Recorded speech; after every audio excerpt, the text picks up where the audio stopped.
memudahkan kita untuk mempelajari ayat-ayatnya yang disediakan oleh Allah berbagai macam fadilah. Salah satunya khairun min naqatin. Satu ayat yang kamu pelajari pahalanya lebih tinggi daripada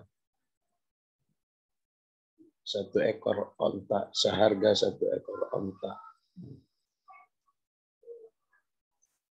Semoga sampai khatam kita bisa menyelesaikan surat Yasin.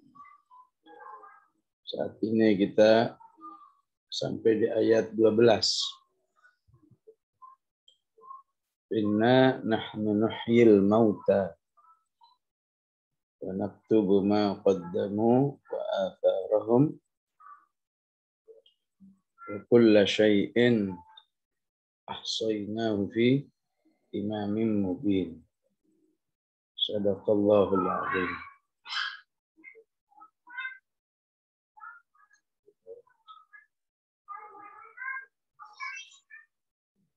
Apa yang dimaksud dengan inna nahnu nuhyil mauta? Sesungguhnya kami menghidupkan orang-orang yang sudah mati. Itu salah satu tafsirnya begitu. Sesungguhnya kami telah menghidupkan orang mati.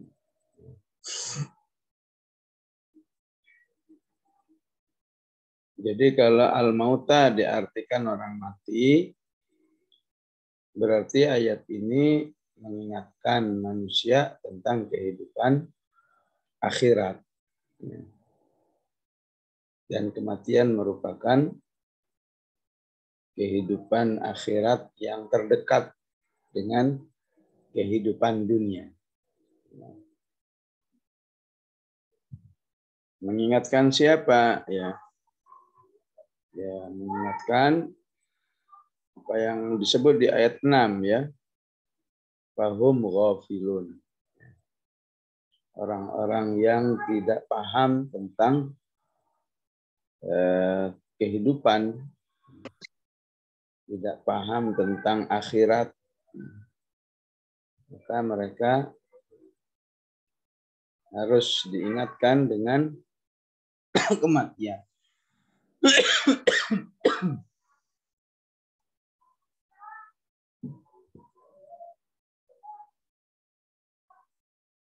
Begitu juga mengingatkan orang-orang yang disebut di ayat 8, 9, 10.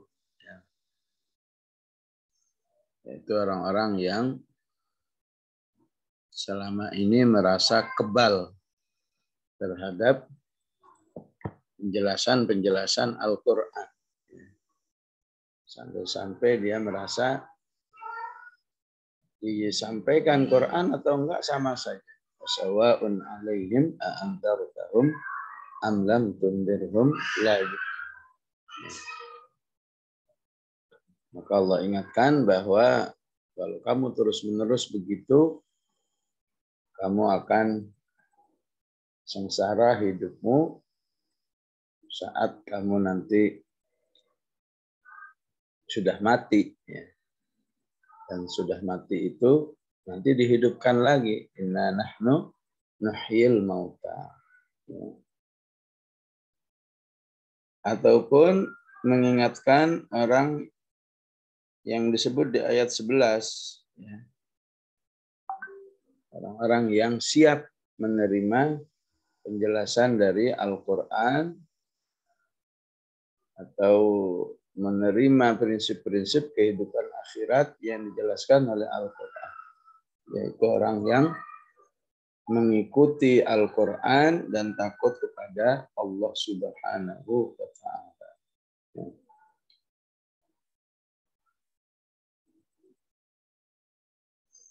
Ya, begitu memahaminya ya. Inna nahnu nuhyil mauta. Ya. Setelah mati, Allah akan hidupkan. Ya.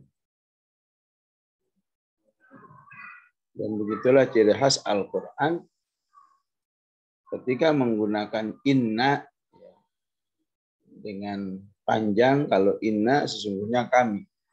Kalau inna gitu saja sesungguhnya gitu aja. Innallaha ala kulli syai'in qadir. Tapi di ayat lain cukup dengan wallahu ala kulli syai'in qadir. Kenapa di ayat ini pakai inna, di ayat ini enggak? Maka menyesuaikan objek yang diajak bicara. Jika objek yang diajak bicara mungkin orang munafik, mungkin orang apalagi orang kafir, atau orang yang masih ragu, maka Allah menggunakan kata inna. Ya. Terlebih di ayat ini karena menghadapi orang yang ghafilun, menghadapi orang yang sawa'un alaihim a'andartahum, maka Allah perlu menggunakan inna nahnu, sungguhnya kami. Ya.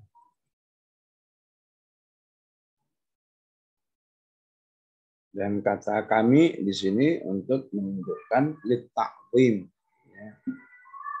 Untuk menunjukkan keagungan dirinya. Ya.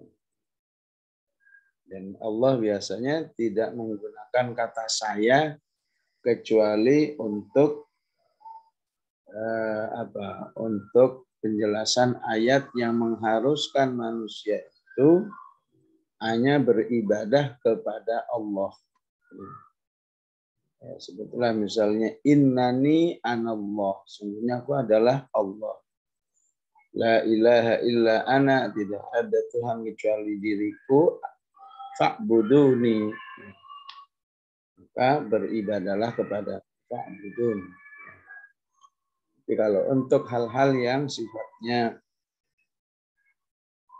penjelasan perbuatan Allah, maka Allah cenderung menggunakan nahnu, inna anzalnahu, inna a'tayna. Penjelasan yang lain Allah menggunakan kata kami karena eksekusinya adalah makhluknya atau malaikatnya. Allah hanya memerintahkan hidupkan orang mati dan lain sebagainya. Ya, jadi karena salah satu tafsirannya mauta ini orang mati, ya. Disinilah mengapa sebagian masyarakat, ya, saya tidak ingin berbicara masalah hukum ya bid'ah atau enggak dan sebagainya. Disinilah mengapa masyarakat sering membacakan Yasin untuk orang-orang yang sudah meninggal, ya. Karena memang ayatnya berbicara tentang kematian. Inna nahnu nuhyil mauta. Ya. Yang kalau mau diambil hikmahnya pasti ada. Bahwa atau seharusnya ketika surat Yasin ini dibaca dalam rangka kematian seseorang, ya katakan 7 hari baca Yasin, 40 hari ya terlepas ya statusnya ya. Dan saya cuma ingin menjelaskan tentang bacaan Yasinnya. Maka seharusnya ayat 11 ini atau 12 ini mengingatkan kepada kita. Terus kalau kita sudah bacain Yasin kepada orang-orang yang sudah meninggal ini, apa maunya surat Yasin itu? Ya. Maka surat Yasin akan menjelaskan. Maunya adalah kamu harus nyadar bahwa kamu juga mati seperti orang yang kamu bacain itu. Ya. Nah, kalau kamu juga pasti mati seperti orang yang sedang dibacakan Yasin itu, maka pertanyaannya kamu sudah siap enggak? Kamu sudah mempersiapkan tabungan-tabungannya enggak? Begitulah ya pemahamannya. Ya. Jadi kalau mau diambil esensinya, terlepas sering diributkan bid'ah atau enggak dan seterusnya, ya. Selama itu dari Al-Quran, insya Allah selalu ada manfaatnya. Ya. Karena Rasulullah mengatakan khairukum man ta'allamal Quran. Ya. Kata khairukum itu menunjukkan apa saja dari Al-Quran, insya Allah berdampak khair, berdampak kebaikan. Ya. Ya. Karena itu alhamdulillah kalau saya diundang apa yang disebut dengan tahlil, ya, kalau saya diminta untuk memberi tausiah, pasti yang saya bahas adalah surat Yasinnya. Ya. Ntar ngambil dari ayat 60, ntar ngambil dari ayat ini, ayat yang lain. Saya ingin masyarakat ya, menyadari betul kemuliaan atau tausiah dari surat Yasin yang selalu dibaca, baik karena malam Jumat, baik karena ada kegiatan, kalau orang Betawi bilang arwahan. Ya. Baik, jadi penjelasan yang kedua apa mauta di sini? Ya. Jadi dalam banyak ayat, ya, terutama Al-An'am 122,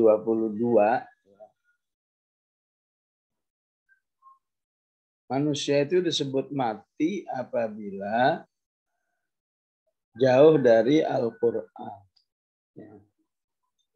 Apabila hidupnya sama sekali tidak mengikuti Al-Quran.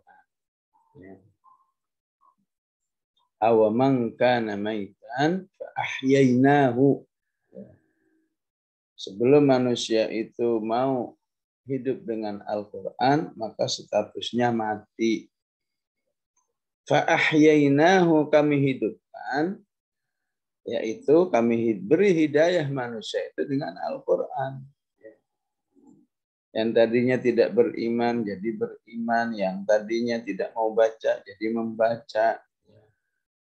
Jadi ahyainahunya bertingkat-tingkat satu orang dengan yang lain. Ada yang cuma, yang penting saya beriman kitab suci.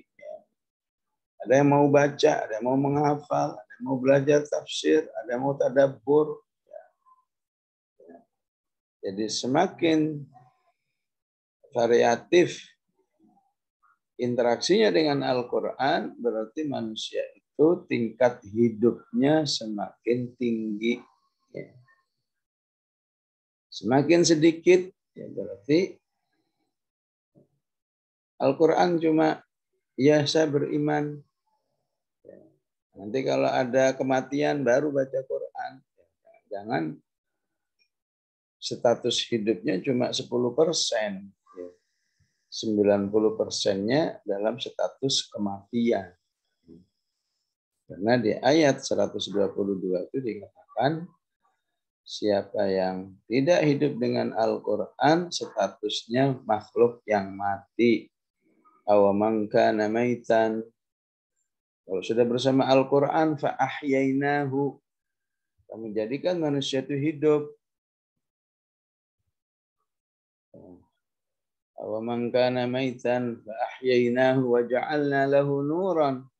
Jadilah dia manusia yang memiliki cahaya, yamshi bihi finnas, yang dia bisa dengan cahayanya menerangi orang-orang yang ditemuinya, ya. Di mana dia berada, orang itu akan disinari oleh Al-Quran. yamshi bihi finnas. Yang jauh dari Al-Quran, kama mathaluhu fid dhulumat, bagaikan orang yang berjalan di dalam kegelapan, dirinya nggak punya cahaya. Di mana dia berada, manusia tidak tercahayai. Laisa bi kharijim minha, dan dia tidak akan bisa keluar dari kegelapan itu, kecuali dia harus kembali kepada Al-Quran. Kadzalika zuyyina lil kafirina ma kanu ya'malun, begitulah orang kafir itu merasa benar dengan ya apa yang dilakukan. Alhamdulillah. Ya. Jadi ketika Allah mengatakan inna nahnu, sesungguhnya kami menghidupkan ya, orang yang selama ini jauh dari Al-Quran.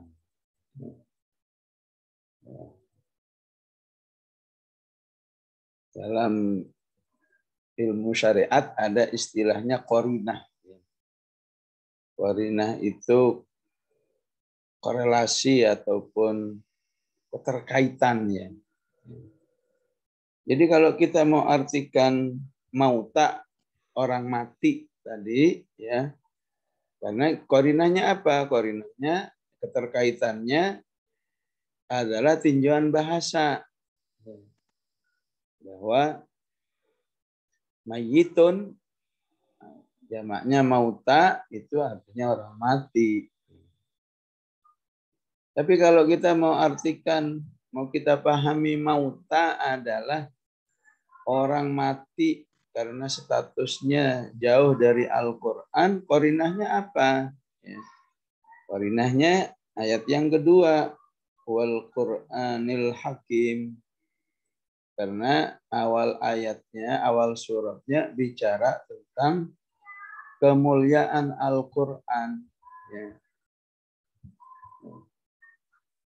Al-Quran sehebat itu hakim. Ya.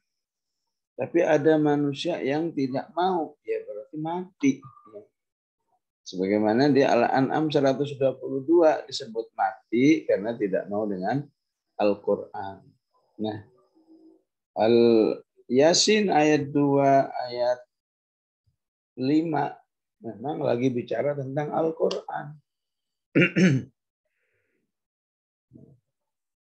Sehingga manusia itu dihidupkan oleh Allah ya, ketika manusia itu mau menerima Al-Quran. Ya. Saat manusia itu masih ghafilun, itu berarti statusnya mati. Saat manusia itu la yu'minun, di ayat 7 statusnya mati. Saat manusia itu fahum muqmahun, itu statusnya mati. La yubsirun, statusnya mati. La yu'minun, sawa'un alaihim, mati. Baru di ayat 11-12 manusia itu menjadi hidup. Inna nahnu nuhyil mauta. Sesungguhnya kami hidupkan manusia-manusia yang jauh dari Al-Quran alias mati itu dengan Al-Quran. Ya. Sehingga jadilah manusia itu hidup, ya, hidup sesungguhnya. Ya. Hidup sesungguhnya itu gimana sih maksudnya? Ya. Hidup yang produktif, ya, menit demi menit, jam demi jam, hari demi hari selalu menghasilkan tabungan-tabungan di akhirat, itulah yang disebut orang hidup. Fa'ahyainahu, ya. Karena itu fungsi Al-Quran menghidupkan itu nanti disebut lagi di ayat ke-70, ya. Liyundhira man kana hayyan wa yahiqqal qawlu 'alal kafirin. Ya. Ketika manusia itu hidup dalam status hidup itu maksudnya apa? Ya, Al-Quran selalu menjadi pedoman hidupnya. Nah, itu akan membuat dirinya senantiasa terbekali oleh Al-Quran, khususnya terbekali oleh pesan-pesan hari kiamat. Yunzir man kana hayyan. Ya, itu setelah mendapat siraman Al-Quran, jadilah hayyan. Wa yahiqqal qawlu 'alal kafirin. Walaupun di lapangan ini ya semoga kita nggak usah ikut-ikutan ya. Di lapangan itu di dunia kehidupan kita kan saling serang terus itu ya. Yang satu nggak senang ya, orang selalu baca Yasin karena ya, katakan acara kematian. Yang satu kekeh enggak ngapain baca Yasin ini kirim pahala ya. Salah satu dalil yang nggak senang baca Yasin itu pakai ayat ini biasanya. Yasin itu dibacakan kepada orang yang hidup, bukan dibacakan kepada orang sudah mati. Itu salah satu pemahaman ya, pemahaman yang bertujuan untuk lebih efektif ya. Tapi dalam arti pemahaman untuk melarang orang baca Yasin tentu tidak benar. Nah, itu sekedar mengangkat apa yang ada di lapangan. Ya. Jadi jamaah rahimakumullah, ya, baik mauta diartikan orang yang sudah meninggal dunia atau mauta yang berarti orang yang jauh dari Al-Quran. Ya. Maka yang penting adalah wa naktubu ma qaddamu wa atharahum. Dan kami mencatat apa yang mereka lakukan. Ya. Begitu juga kami mencatat ya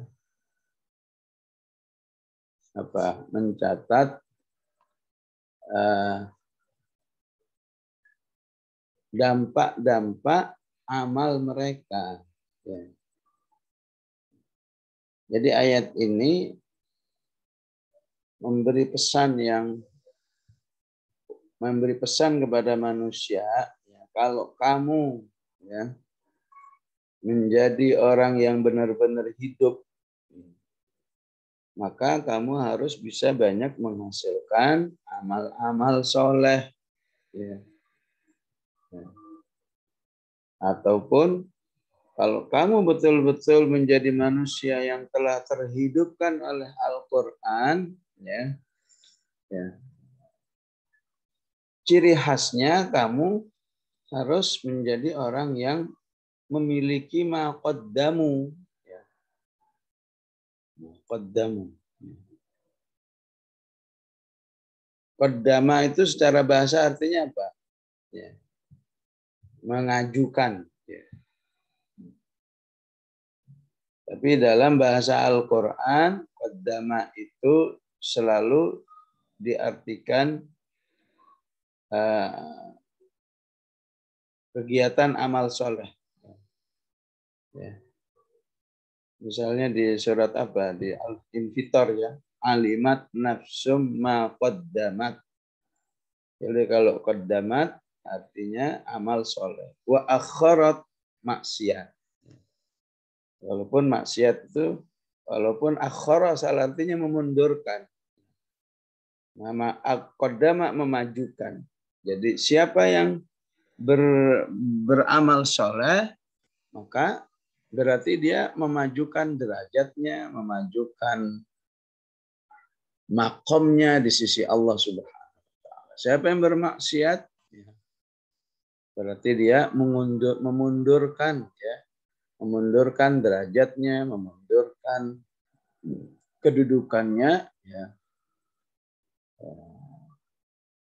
di sisi Allah Subhanahu wa taala. Ya, banyak yang misalnya dzalika bima qaddamat aydikum, dzalika bima qaddamat yadaka wa anna Allah laisa bidzallamin lil 'abid. Ya. Wal laili id adbar was subhi idza asfar innaha la ihdal kubar nadhiran lil bashar liman syaa'a minkum ay yataqaddama aw yata'akhkhar. Ya. Itulah istilah yang menjadi kekhususan Al-Qur'an, ya.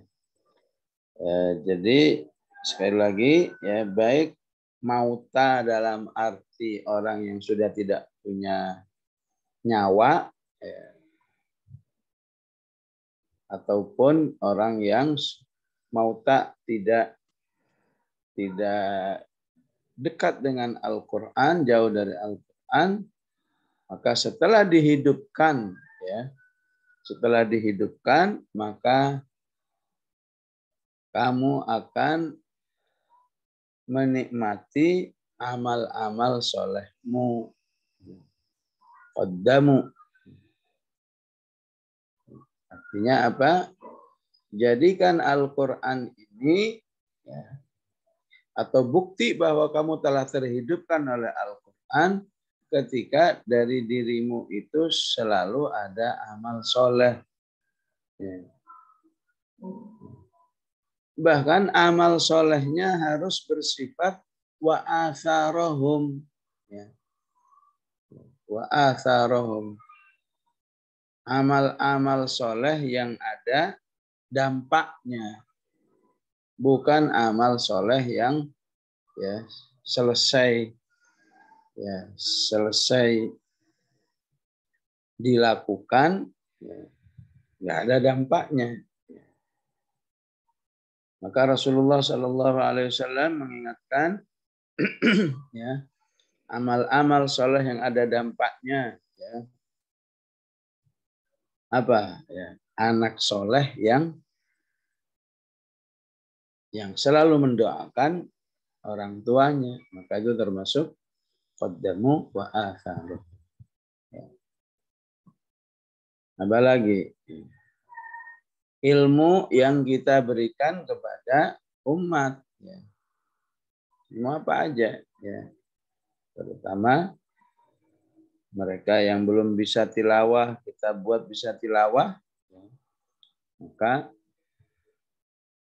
ya, mengajarkan ilmu itu merupakan qaddamu wa atharu. Ya. Apalagi membangun masjid, ya, dan membangun tempat-tempat fasilitas umum yang bisa dinikmati, ya. Apalagi yang disebut oleh Rasulullah, ya, membuat sungai terjaga alirannya, ya. Ya, istilahnya apa? Merawat lingkungan, ya. Itu disebut dalam hadis, ya. Rasulullah mengatakan au ajra nahron, ya. Ya. Terutama daerah-daerah yang misalnya sudah diketahui terjadi banjir bandang. Kenapa? Karena banyak pohon-pohon yang ditebang jadi alih fungsi, ya. Apalagi, ya, awarratha mushafan, atau memberikan satu wakaf, ya. Wakaf tanah, wakaf mushaf, wakaf, apakah misalnya wakaf karpet buat sholat, wakaf sajadah, warratha mushafan, ya. Apalagi, ya, hafara bi'ran, ya, atau menggali sumur sehingga sumur itu dinikmati oleh manusia 14 abad. Sumurnya siapa itu? Sumurnya Utsman bin Affan, ya.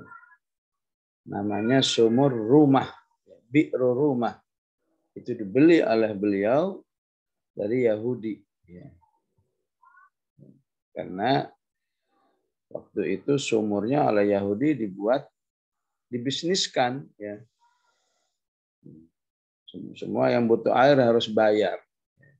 Dibeli oleh Utsman bin Affan, ya. Setelah itu digratiskan. Au hafara bi'ran, dan lain sebagainya, ya. Ya, sekitar itulah amal-amal yang direkomendasikan oleh Rasulullah sebagai amal-amal yang memiliki atharohum.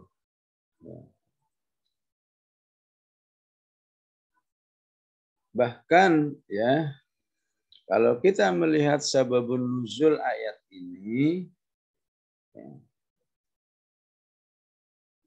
atharohumnya itu bahkan andai kata pun tidak ternikmati oleh orang lain, ya, pokoknya setiap amal soleh itu pasti ada atharohum. Ya.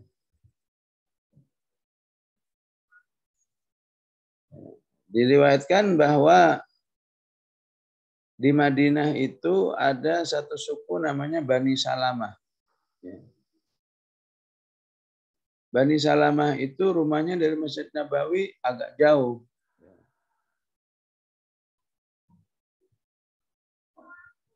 Sehingga mereka minta izin kepada Rasulullah, kami ingin pindah rumah. Pindah rumah supaya kalau sholat dekat. Ya. Maka turun ayat ini. Ya. Ayat ini ingin mengatakan, enggak usah pindah, ngapain pindah. Ya. Ya.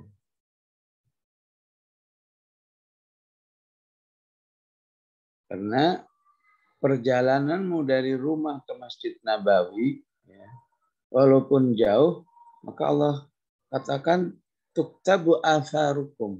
Ya. Bumi yang diinjek oleh orang yang sholat dari rumahnya ke masjid, apalagi itu jauh, ya, itu dicatat oleh Allah. Ya. Berapa langkah dia itu, ya, menginjakkan kakinya ke atas bumi itu juga ada catatan. Ya. Artinya apa? Orang yang datang ke masjid untuk apa? Untuk sholat. Itu amal solehnya bukan sekedar sholatnya saja. Perjalanannya itu amal soleh.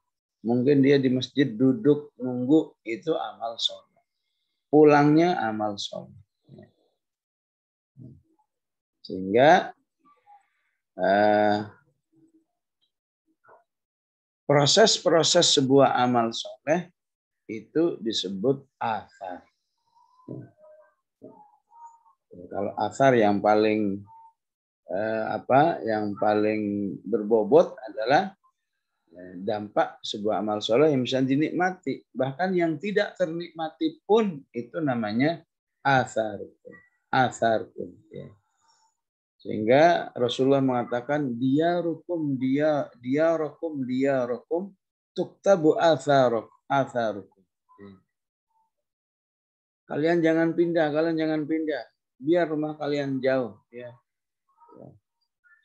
Langkah-langkah yang kamu lakukan itu semua ada catatannya di sisi Allah. Ya. Ya, begitu juga ya kita dalam mencari ilmu ini. Ya. Pahalanya bukan sekedar mencari ilmu, ya. Untuk bisa mencari ilmu ini butuh biaya apa misalnya? Butuh biaya katakan kuota misalnya. Berapa kuota harus dibelanjakan? Itu termasuk athar, ya. Atau semoga suatu saat Allah takdirkan kembali umat Islam bisa menuntut ilmu secara offline misalnya. Ketika dia offline dari rumah menuju masjid itu, kalau dia pakai karena jauh mungkin pakai bensin, maka itu juga termasuk athar, ya.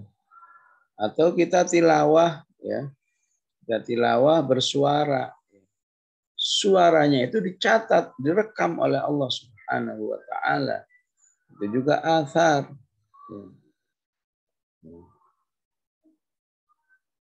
Kalau di masjid disunnahkan apa?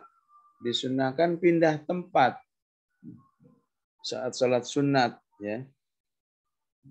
Geser ke kanan, geser ke kiri, mundur ke belakang, maju, supaya apa? Ya, takfirul athar, ya, untuk memperbanyak ya, bekas-bekas amal soleh. Ya. Apa pentingnya memperbanyak bekas-bekas amal soleh? Ya, naktubu. Ya. Karena bekas-bekas amal soleh itu tercatat di sisi Allah. Bahwa Allah akan membalas amal soleh manusia itu bukan saja amal solehnya, tapi juga asarnya. Ya. Tentu yang paling baik, apa yang saya rinci tadi, kurang lebih ada 5 tadi, itu terbaik. Ya. Ya. Di bawah itu asar yang tidak ternikmati. Ya. Jadi ini harus menjadi satu keyakinan bagi siapa saja yang hidupnya meyakini Al-Quran ini. Ya. Baik dia sebagai, baik dipahami mauta sebagai orang mati, ya. Orang yang sudah tidak punya nyawa, ingat nanti kamu akan hidup lagi. Kalau hidup lagi, kamu bawa amal-amal dan efek-efeknya enggak. Maqaddamu wa athar. Atau kita pahami bukti bahwa kamu telah tersinari oleh, terhidupkan oleh Al-Quran, ya, maka sudah harus berdampak kepada amal-amal yang selalu memberi efek baik kepada umat manusia yang semua itu ada catatannya di sisi Allah Subhanahu wa Ta'ala.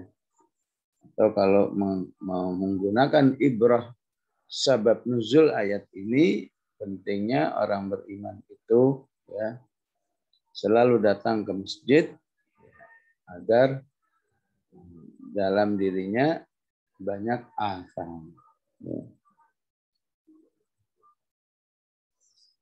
Ya, inilah yang menjadi kebiasaan para ulama zaman dahulu, ya. Bahwa hampir semua ulama selalu menghasilkan karya tulis. Supaya apa? Supaya menjadi asal. Supaya dia tidak ingin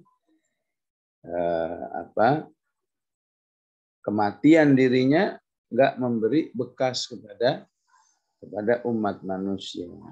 Ya.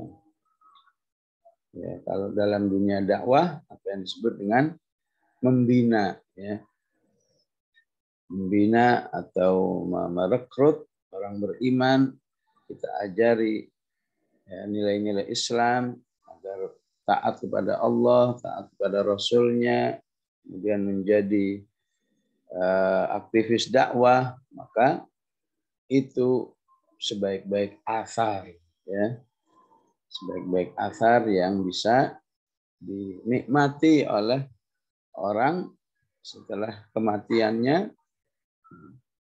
sehingga kalau saja prinsip ini dipahami, ya, maka orang beriman itu akan senantiasa termotivasi untuk beramal, ya, terutama amal-amal yang menghasilkan athar yang abadi, ya, dampak-dampak yang abadi. Ya penting ya kita kalau ke Madinah itu nanyalah di mana ada bi'ru rumah, ya. Nah, itu kalau nggak salah dari bi'ru rumah itu sampai dibuat yayasan. Yayasan menghasilkan harta dan hartanya itu dinikmati untuk kaum muslimin yang kekurangan, ya. Jadi Utsman bin Affan punya wakaf yang bisa dinikmati oleh umat manusia, ya, tidak saja berusia puluhan tahun, tapi sudah puluhan abad, 14 abad. Nggak kebayang itu seperti apa ya, pahala yang akan diterima oleh Allah dari athar yang dilakukan. Ya. Ketika Islam mensyariatkan al-jihadu fi sabilillah, tidak ada lain tujuannya supaya memberi athar. Ya. Karena al-jihad itu amal-amal soleh yang menjadikan eksisnya kebaikan, eksisnya al-haq, dan tumbangnya kebatilan. Ya. Jadi kalau kebatilan sudah tumbang, maka kebaikan-kebaikan itu akan lebih mudah berkembang. Itulah mengapa Al-Quran sangat mengagungkan amal soleh dalam bentuk jihad, karena jihad itu akan menghasilkan asar yang tingkat tinggi dalam kehidupan manusia. Ya, ya, jangan sampai kalah sama pepatah ya. Pepatah kan mengingatkan pentingnya jadilah manusia yang punya asar. Ya, kata pepatah kan ya, gajah meninggalkan gading, ya, macan meninggalkan belangnya, ya. Macam-macam ya. Manusia kalau tidak beramal soleh, ya, ya nggak meninggalkan asar.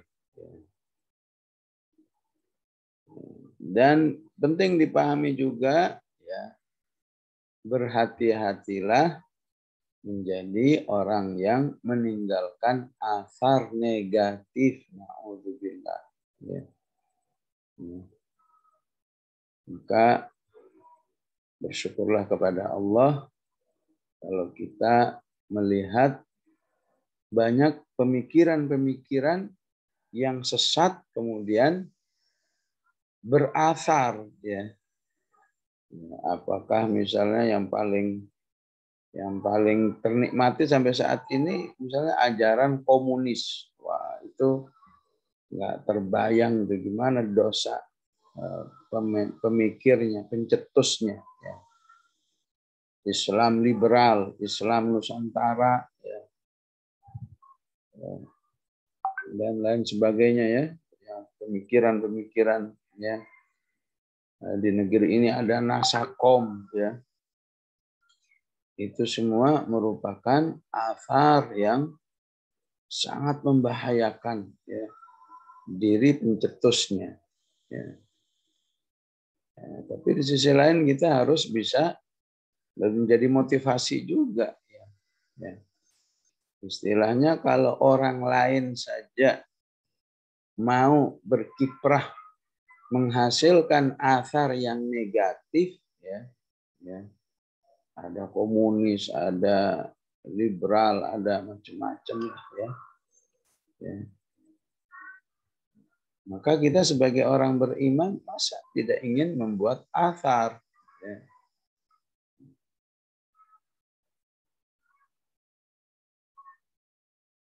Agar hidup yang sebentar ini betul-betul memiliki bobot yang panjang. Tidak netral, apalagi sebaliknya. Hidup hanya diisi dengan asar kemaksiatan. Terutama para pejabat, ya. Pejabat itu sangat berpeluang menghasilkan asar yang dimurkai oleh Allah. Kebijakan-kebijakan, memberi izin sebuah tempat maksiat, sehingga tempat maksiat itu bisa berlangsung puluhan tahun. Itu merupakan asar yang membahayakan kehidupan manusia di akhiratnya nanti, karena berarti dia memberi sarana kemaksiatan kepada umat manusia. Ya. Dan agar kita memiliki semangat, ya, semangat qaddamu wa atharahum, beramal soleh yang memiliki dampak-dampak yang positif. Allah katakan segala sesuatu ini khususnya amal, ya, sekecil apapun amal itu, ahsainahu, kami catat dengan seakurat-akuratnya, fi imamin mubin, dalam catatan amal yang nyata.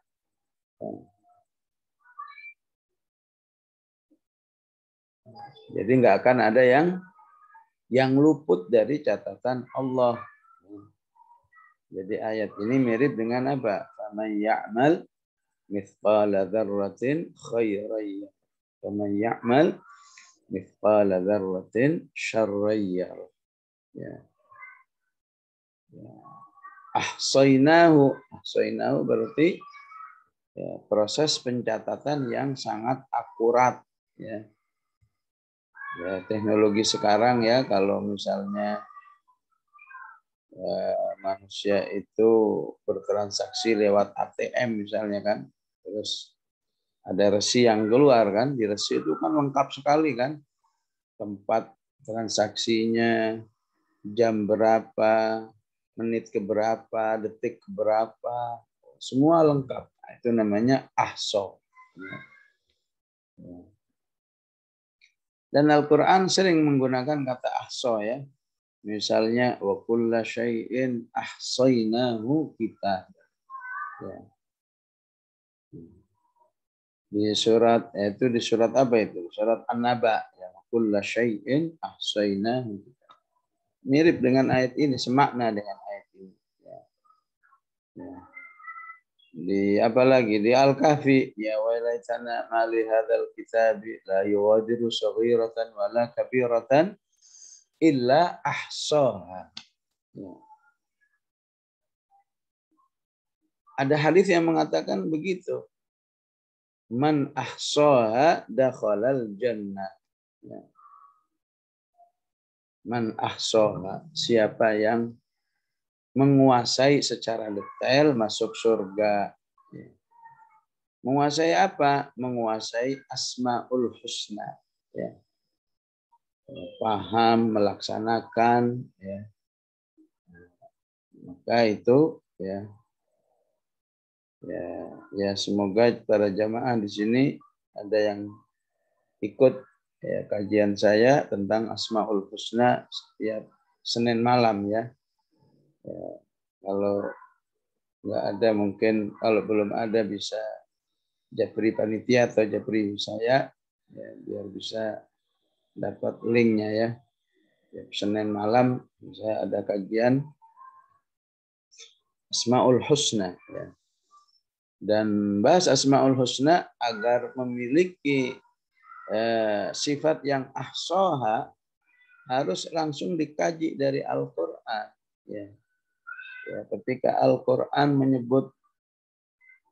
menyebut kata At-Tawwab, misalnya, walaupun di Asmaul Husna yang jadi nasyid itu nggak ada, ya tetap Asmaul Husna. Ya. Maka At-Tawwab itu dalam Al-Quran ada 11 ayat. Ya. Ya, 11 ayat itu memiliki 3 karakter. Ya. Masing-masing ada pemahamannya. Ya. Nah, yang seperti itu yang dimaksud adalah hadis Rasulullah, man ahsaha dakhalal jannah. Siapa yang menguasai secara detail Asmaul Husna itu, insya Allah masuk surga. Kenapa? Karena, ya, mengetahui secara detail Asmaul Husna itu akan memberi dampak semangat beramal soleh yang insya Allah sangat signifikan. Ya. Saya yakin ada juga di antara ibu-ibu yang ikut situ, ya. Wa kulla syai'in ahsainahu fi imamin mubin. Ya. Kata imam biasanya kita mengartikan apa? Pemimpin, ya. Ya. Tapi di ayat ini imam artinya catatan. Ya. Ada juga imam dengan arti catatan di surat Al-Isra, ya. Yauma nad'u kulla unasim bi imamihim. Ya. Al-Isra ayat berapa itu? 71. Yauma nad'u kulla unasim bi imamihim. Ya. Ya, saya nggak ingat ya. Ketika kita belajar tafsir Insyiqaq di hari Kamis, ya. Situ kan ada proses penghisapan, ya. Jadi proses penghisapan itu ada tahapannya, ada tahap penghisapan per umat, ya. Umat Nabi Nuh dihisap secara global, umat Nabi Musa, ya. Itu yang dimaksud dengan yauma nad'u kulla unasim bi imamihi. Baru kemudian per individu. Jadi itulah mengapa catatan amal itu disebut imam, ya. Karena ya, salah satu proses hisabnya adalah ya per umat, ya. Dan umat dengan imam itu satu akar kata. Ya. Artinya ketika kita menjadi orang-orang yang memiliki qaddamu wa atharahum, amal-amal soleh yang punya dampak, maka Anda sama saja telah mengangkat kualitas nama umat itu. Kualitas umat Muhammad sallallahu alaihi wasallam. Dan sebaliknya, ya, orang-orang yang kerjaannya hanya mencoreng nama Islam, ya, maka sungguhnya dia sedang mencoreng, ya, kebaikan nama umat Muhammad sallallahu alaihi wasallam itu. Ya. Jadi catatan amal disebut dengan imam baik di ayat ini maupun di ayat Al-Isra 71 tadi agar memberi satu motivasi, ya. Motivasi agar kita mengikuti pendahulu senior-senior kita, ya, yang telah berhasil menghiasi umat ini. Ya. Umat ini sudah terhiasi oleh apa? Ya. Terhiasi oleh keberadaan para sahabat Abu Bakar, Umar, dan seterusnya. Terhiasi oleh Imam Syafi'i, ya. Bagaimana dengan kita? Maka insya Allah kalau kita, ya, menjadi orang yang qaddamu wa atharahum dalam yang positif, berarti kita telah menghiasi nama baik umat Muhammad sallallahu alaihi wasallam. Untuk itulah catatan amal soleh itu, ya disebut dengan imam. Kullu syai'in ahsaynahu fi imamin mubin. Ya. Di sini memang jadi ada satu kesinambungan, ya, karena sedang berbicara, ya, proses menghidupkan orang yang mati. Inna nahnu nuhyil mauta. Orang-orang yang terhidupkan, baik mati karena tidak adanya nyawa atau mati karena tidak hidup dengan Al-Quran, maka Allah ingatkan orang-orang ini akan sangat mempengaruhi bobot umat itu, baik terpengaruhi dengan positif atau terpengaruhi dengan negatif. Ya. Ya, beda dengan an-naba. Kalau an-naba lebih mengingatkan manusia pentingnya muraqabah, sehingga ayatnya mengatakan wa kulla syai'in ahsaynahu kitaba. Ya. Dan segala sesuatu dicatat oleh Allah dengan seakurat-akuratnya dalam satu catatan amal soleh. Ya. Baik jamaah rahimakumullah, ya. Mohon maaf kalau cuma satu ayat karena memang ayatnya butuh pendalaman karena banyaknya kaitan-kaitan dengan ayat-ayat yang lain yang harus kita pahami. Ya. Baik, wassallallahu ala sayyidina Muhammad wa ala alihi wa sahbihi wasallam. Alhamdulillahirabbil alamin. Alhamdulillahirrahmanirrahim. Bapak Ibu sekalian, ya sudah kita catat ya banyak hal di sini. Ya, ternyata ini pemahaman kita dulu ya tentang orang-orang mati ya secara fisik ternyata juga lebih daripada itu ternyata ya. Jadi semakin terpahamkan pada kita ternyata Al-Quran ini bisa menghidupkan jiwa yang telah mati karena kita jauh dengan Al-Quran. Tapi Guruna mohon izin ada waktu untuk tanya jawab. Ya silakan. Yang pertama adalah adakah doa khusus atau amalan khusus supaya kita mampu memiliki banyak asar yang baik dan terhindar dari asar yang tidak baik? Monggo. Jadi adalah Nabi Ibrahim, ya.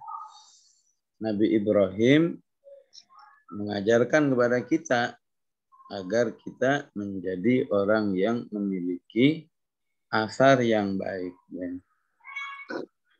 Doa Nabi Ibrahim itu bisa antum baca di Asy-Syu'ara ayat 84.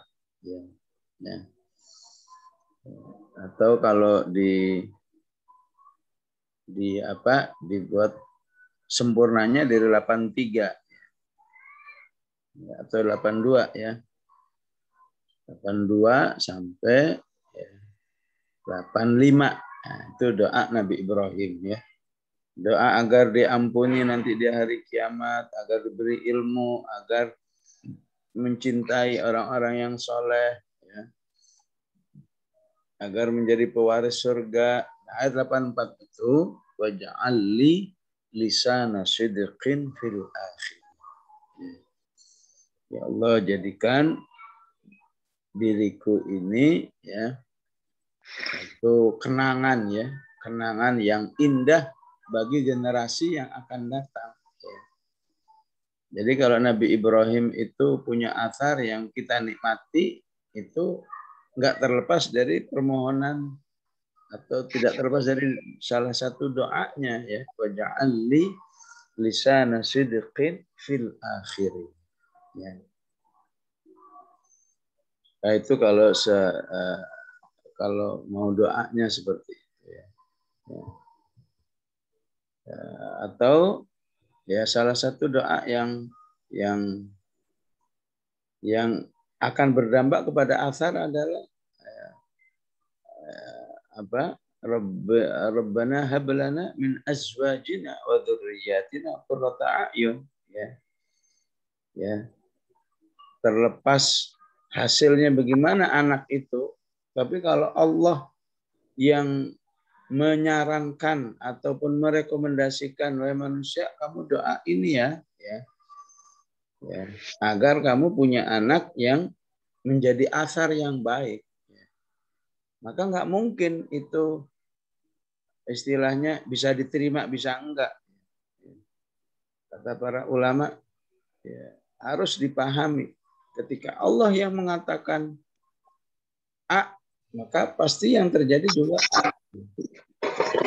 Misalnya Allah mengatakan watubu bertaubatlah, maka nggak mungkin Allah tidak menerima taubat hambanya, terutama kalau sesuai dengan SOP-nya. Ya, begitu juga Allah katakan berdoalah agar kamu punya anak yang baik, yang ngajarin langsung Allah, yang nyuruh berdoa dengan cara itu Allah.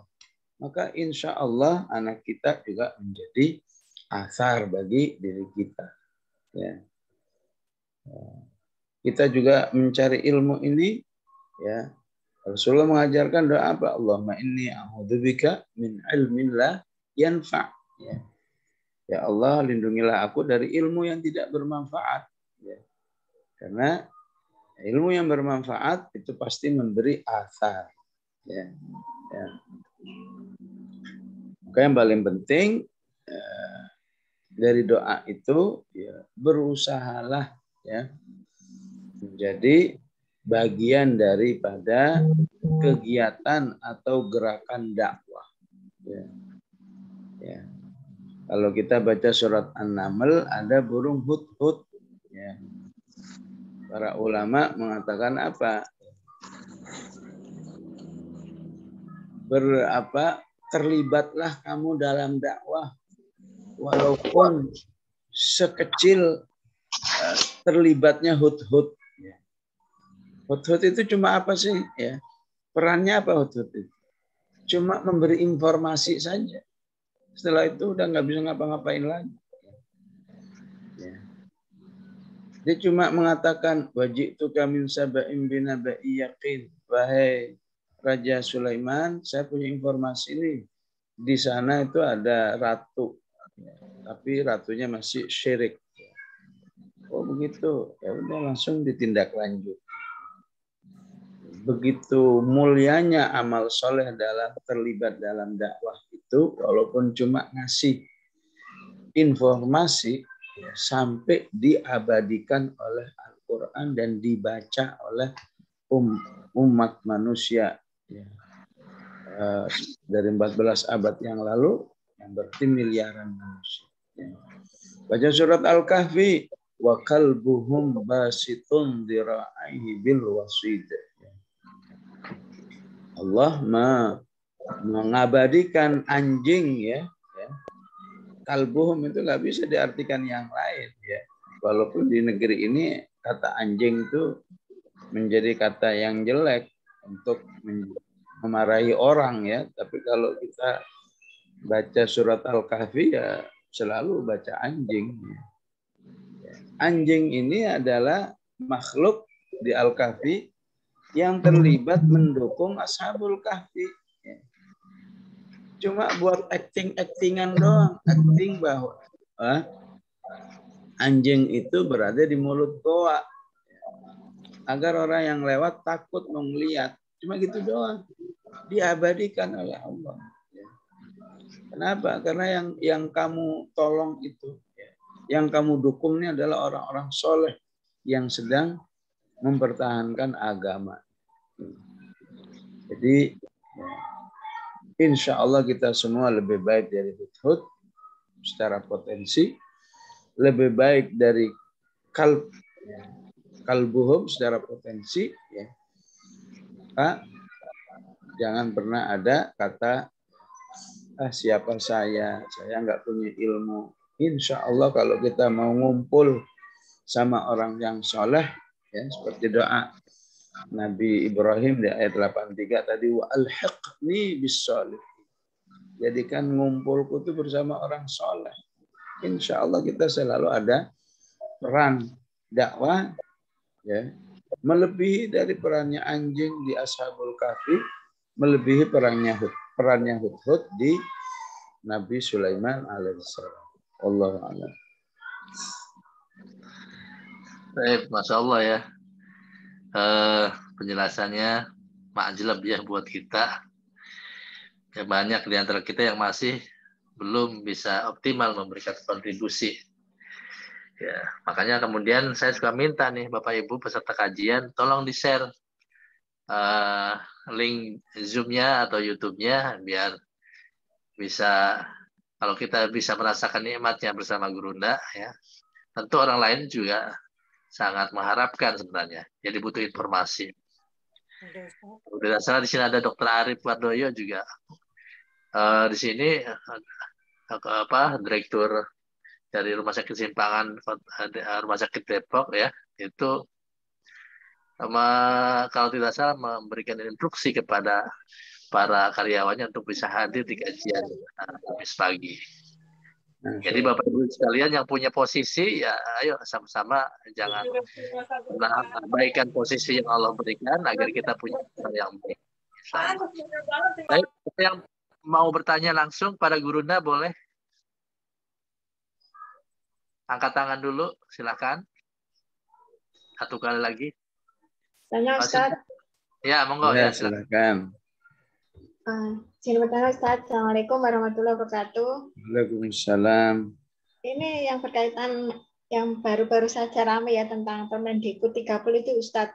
Kita sebagai umat itu apa ya untuk istilahnya biar itu tidak berdampak luas nih dengan kondisi kalau sampai nanti diketok palu ya undang-undang itu kan untuk generasi keturunan kita ya. Kok apa kontribusi kita sebagai umat, sebagai rakyat dan sebagainya itu Ustaz? Ya, kalau kita sebagai tokoh ya bersuara. Ya. Tapi kita kan bukan tokoh. Kalau kita sebagai pejabat, terutama anggota dewan, ya bersuara. Kita orang biasa, ya bersuara juga. Ya. Bersuara di Twitter, bersuara di Facebook. Ya. Intinya apa? Ya. Intinya kata ya saudara-saudara kita yang punya semangat amar bil ma'ruf nahi munkar, ya berisiklah. Ya. Di medsos kan udah berisik, ya. Maka kita harus menambahkan bobot berisiknya itu.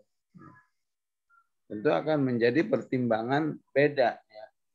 Yang berisik 1000 orang dengan yang berisik 1.000.000 orang. Itu kan punya daya pressure yang berbeda. Maka jangan sampai kita cuma ingkar dengan hati saja. Pokoknya secara hati saya nggak setuju. Ya. Tapi nggak diketahui oleh orang lain bahwa kita termasuk yang nggak setuju dalam hal ini. Ya. Intinya ya silahkan dengan cara apa saja. Yang penting kita termasuk yang berisik dalam hal ini. Ya alhamdulillah ada majelis ulama yang juga berisik dalam hal ini ya. Organisasi Islam Muhammadiyah juga berisik dalam hal ini ya. Tinggal kalau kita bisa menambahkan keberisikan penolakan, tentu itu insya Allah menjadi asar yang sangat baik insya Allah. Baik, monggo Gurunda pimpin doa. Baik, bismillahirrahmanirrahim. Alhamdulillahirabbil alamin. Allahumma shalli wa sallim ala sayyidina Muhammad wa ala ali sayyidina Muhammad.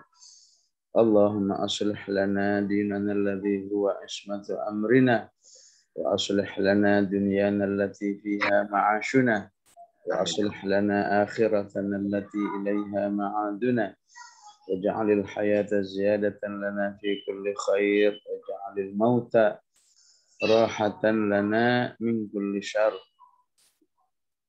Rabbana la tuzigh qulubana ba'da idh hadaytana wa hab lana min ladunka rahmah innaka antal wahhab. Allahumma inna na'udzubika min ilmin la yanfa' wa min qalbin la yakhsha' wa min nafsin la tashba' wa min du'ain la yusma' bi rahmatika ya arhamar rahimin.